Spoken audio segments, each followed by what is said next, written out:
মহানবী হযরত মুহাম্মদ সাল্লাল্লাহু আলাইহি ওয়াসাল্লাম বলেছেন যে জুম্মার দিন এমন একটা দিন, যে দিন মানুষ কিছু আমল করলেই অনেক লাভবান হতে পারে। আখিরাতের লাভবান, দুনিয়ার লাভবান না, আখিরাতের লাভবান হতে পারে। সেটা হচ্ছে, যদি কোনো ব্যক্তি নবীর প্রতি দরুদ পড়ে, একবার যদি দরুদ পড়ে, একবার দরুদ পড়লে 10 বার 10 বার তার প্রতি আল্লাহ তাআলা তার প্রতি রহমত নাজিল করেন।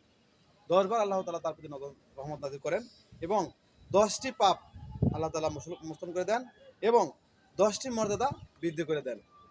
আরও অনেক আমল আছে করেন।